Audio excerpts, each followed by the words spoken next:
just want to talk about letting God's will be done and realizing what your will is and what the Lord's will is. I think for most of my life, I would really get upset when things did not go my way. Like, it was like, if it didn't go my way, then everything was wrong. If it didn't go exactly as how I thought it would be, everything was wrong. If it wasn't to my liking or to my standards, then it was wrong. But what God has been teaching me is, yeah, you can have the things you want, but it is not always going to be like that. Letting God's will be done means, okay, you can ask for this thing, but even if he does not, you're still going to obey him. You're still going to respect him. You're still going to follow in the things that he's telling you to do, regardless of how you feel about it. And it's a hard pill to swallow, especially for me, because I'm so used to, okay, getting it my way. And it's the spoiledness within me that is kind of like, oh, you're not doing it my way? Okay. And if it doesn't go my way, then I'm upset. But what the Lord is teaching me is to have patience and to also be conformable and be able to adjust in anything. Because you have to adapt in situations that, things don't go your way, and you have to adapt quickly. You can't just break down and say, man, this is not going my way. I'm going to leave it alone, bye. No, because things don't always go your way. Life happens, things crash, things happen, and you have to keep walking the course of, I'm going to go this way, even if it's not what I thought it was going to be, even if it's not what I expect. You got to keep walking in the footsteps of God, keep walking in his will, and let it be done.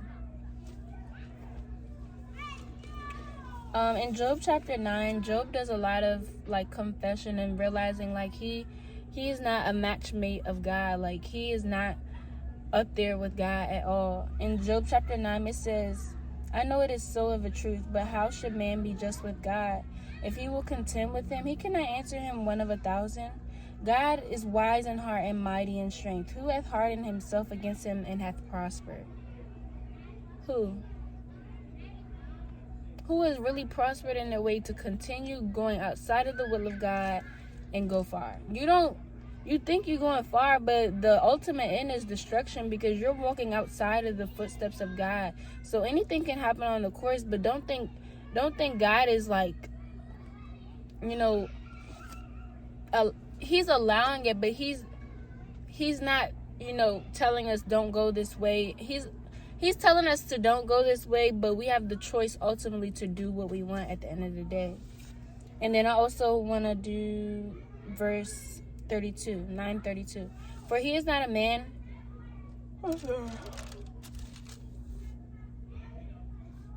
For he is not a man as I am, that I should answer him, and we should come together in judgment.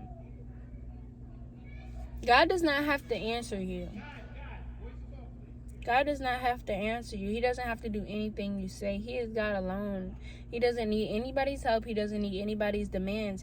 Not saying that we cannot demand or ask for or petition or ask for supplication of things that we need. But even in that sense, we don't get exactly what we want all the time. And in this generation, it's like we ask, and then we think that, okay, because we asked, this is exactly the thing that we'll get. 9 times out of 10, it's not that. And that's the reality.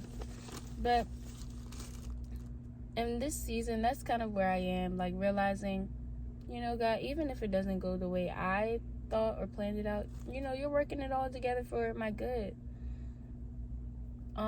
Let your will be done. Let thy will be done on earth as it is in heaven, because it's so easy to walk into just your will because you want to go your way. You want to follow, the things that you want. You want to have the things that you want, and no matter the cost. But it's like, what profit a man to gain the whole world and lose his soul? And I'll leave you with that. Have a great day, you guys.